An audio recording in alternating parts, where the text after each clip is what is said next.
Hey, what is up everyone? How are you all doing out there? This is Reagan and welcome back to our channel. In this video, I am going to do a comparison between these THANOS figures, clean version and battle damage 1. Although I already did a comparison video between Infinity War and Endgame clean version before, and it's been a while since the release of the battle damage 1. So it's kind of late, but I'd still love to share the differences between these two THANOS versions, also together with the Infinity War version, especially if you are deciding which one to get. And before I proceed, if you're new here to our channel, please don't forget to subscribe and press the notification bell so you will be notified once I upload a new video, especially from Hot Toys. So without further ado, let's get started.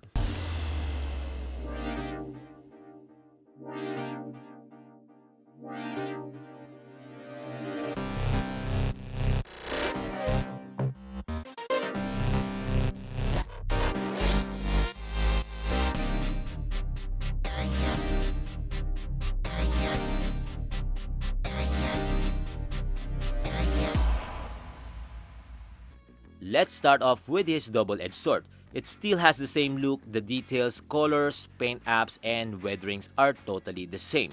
Of course, the obvious difference is the damaged part or the broken part of the sword. However, I noticed a very small difference, which is the wave patterns. I don't know if you could notice that. It is not noticeable unless you look at it closely, as in really close. I think the damaged one highlights the details more than the clean version. Okay, next up right here are the interchangeable hands. Both figures come with 4 pairs of different gestures. It has the same shape. The differences are first, its color. Then the battle damage version is more grayish purple, close to the color of Taro. On the other hand, the clean version has a more vibrant purple color. In addition to that, the battle damage paint is glossy, giving it a greasy effect in contrast to the clean version. It has more weathering and dirt effects. Their armor doesn't have any big difference. It could have been more appealing if they added more damage effect to differentiate it from the clean version. Next up is the helmet.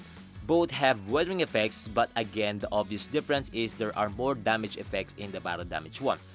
Looking closely on this side, the battle damage is totally crushed, broken, crumpled, lots of dents, and it is out of shape already. The battle damage 1's helmet top, side, and back have more weathering effects. However, I noticed when I tried the helmet on, the battle damage 1, it was quite loose. I'm not sure if it is the headscape or the helmet that is faulty, so let's try it on. Here you could see that when I place the helmet, it could easily be moved. It is wobbly and can easily fall up. With the clean version though, I could really feel the helmet snugly fit on the headscape. Therefore, I think the headscape of the battle damage 1 is a little bit too small for the helmet. And with that being said, I would now focus on the headscape.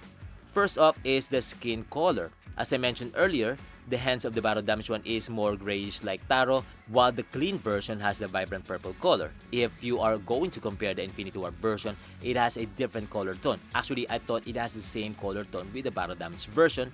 Also, check out the battle damage 1. It is shiny or glossy, giving it a sweaty or greasy effect.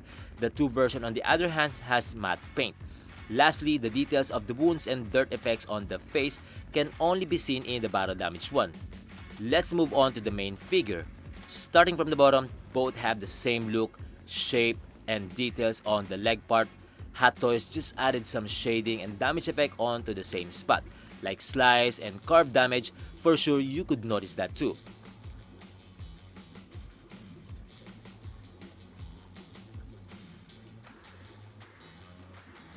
Moving on to the upper body armor, this one has a lot of damage effect and details. And notice one thing though, the battle damage armor became smaller. If you notice that too, I remember Scarlet Witch tried to break his armor, squeezed, crumpled, or smashed. Let me show you guys. You can see this battle damage 1. There are a lot of dents, cracks, sliced, broken, or peeled up parts. Shading and weathering effects are obviously used. One thing is for sure, you will notice that the gold and bronze color are more glossy than the clean version. This is why I prefer the battle damage version. Let's move on to the arms. The battle damage doesn't have the armband, also missing the left shoulder armor, and it has more damages that looks like wounds and some blood effects on the battle damage version. For the skin tone, it is the same throughout the other parts. Again, the battle damage has the greasy or sweaty effect, which they added more damages on the forearm armor so we would be able to distinguish one from the other, because one could interchange it by mistake. I'm not sure why it doesn't have much damage effects though. Probably they just ignore it, or it might mean additional cost. Also, one could use both gauntlets for the battle damage version because it has the same design and it would fit to the joint. The clean version has a different design, so you cannot use the nano gauntlet. Talking about the gauntlet, they both have the same use or function. However, if you notice their similarity, it is really cool. First, they both have LED light up effect. Second, they both have the interchangeable hands, which is movable fingers. And second is the fixed hand. Awesome. One last thing, cause collectors are asking how come it doesn't have the fixed bent arm, so we could fix its pose for a long term and it will not damage the skin in the long run. By the way, only the Infinity War version has arms that are fixed.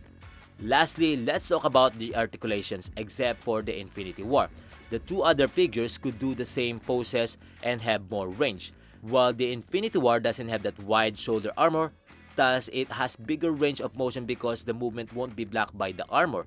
But I think the rest of the parts of the body have the same articulations. And one last thing, the battle damage version has a better base in terms of aesthetics and practicality. It looks more like a diorama stand and can be used as display in the future if you're planning to make an Avengers diorama.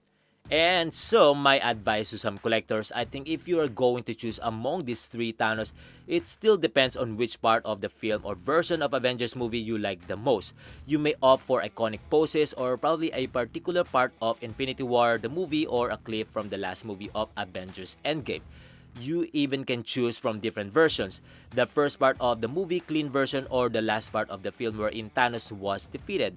My personal preference is the battle damage and defeated version of the Avengers Endgame because I could use it both from fighting scene or last look of Thanos in the movie. And of course, if you're really on a budget and you can choose only one, it's totally okay. Whichever you decide to buy will definitely look great on your display because they all look as accurate as the film. And that's all folks, it's all up to you. Just buy whatever you want, whichever makes you happy. Comment down below in the comment section, and if you like this comparison video, don't forget to hit the like button and subscribe if you haven't yet. Okay, thanks for watching. See you on the next one. Peace. God bless.